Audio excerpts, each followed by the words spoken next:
Hello, my name is Joseph Stein, and I would like to put to rest probably one of the most ridiculous rumors concerning October 7th that I have heard up to this date. The rumor going around is that Benjamin Netanyahu decided that he needed to be the hero of a war so that he could look good and help his chances of re-election and make it easier for him to be prime minister. That to me sounds incredibly foolish. Let's go back. We'll take a look at the 2022 election, the building of the coalition, and we'll kind of work our way up to October 6th and October 7th and see that very clearly there's no way Netanyahu would need to look like a hero. So let's take a look. In 2022, there was one of the most interesting governments in Israeli history that was not led by either a Labor member or a Likud member. It was led by Naftali Bennett and Yair Lapid from the National Religious Rightward Party and more of a mixed National Religious Rightward Party and the Yesh Atid Party. There is a future. This was unprecedented, and of course it fell apart pretty quickly. Netanyahu afterwards won the election in 2022, and he was made prime minister. How the Israeli system is very different from the systems that people may know in the United States or the United Kingdom. In Israel, there are no districts. Everything is done proportionately. So there is a threshold. Every list that wishes to enter into the Knesset must give a list of names. Number 1 gets in first. Number 120 gets in last. And they must then receive 3.25% in the election in order to get into the Knesset. So when you go to vote as a citizen, you don't vote for a person, you vote for a list. So the Likud did quite well. They received 32 of the 120 seats. And they chose to partner with 3 other parties who also happened to receive a total of 32 seats. That gave them 64.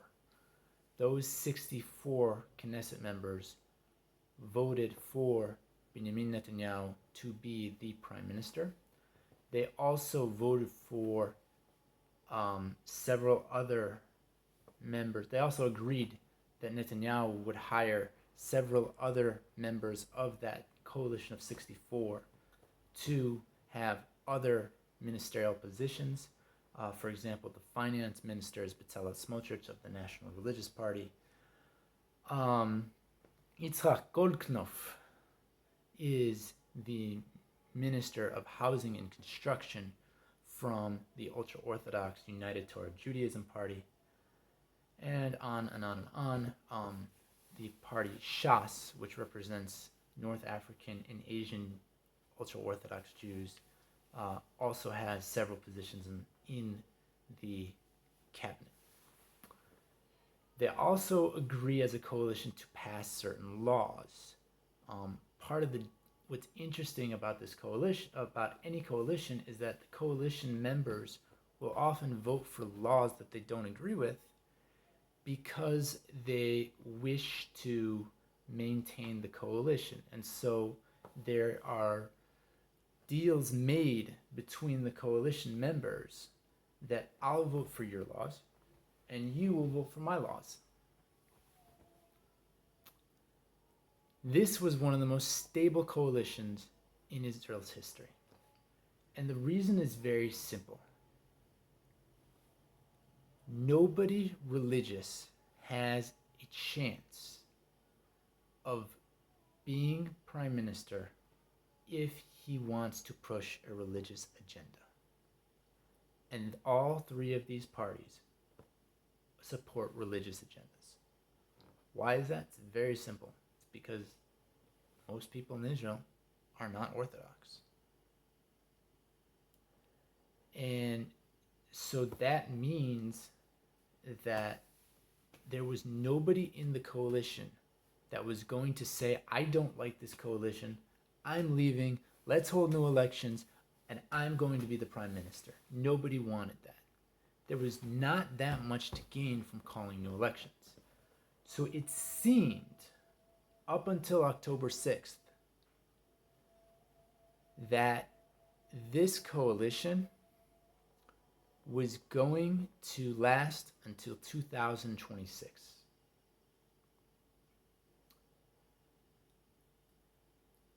Even though there were protests in Tel Aviv against the coalition, those protests were basically protesting what the coalition wanted to do.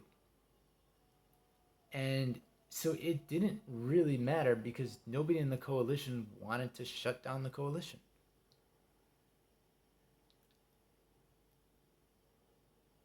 The attacks on October 7th were very unfortunate, but it's very clear that Benjamin Netanyahu did not want something like that to rock the boat so early in his term as prime minister. And I am sure that he did what he could to stop it. I hope this kind of thing doesn't happen again. And I'm sure there are going to need to be investigations on who was responsible. I just don't think it was Netanyahu. Thank you for listening.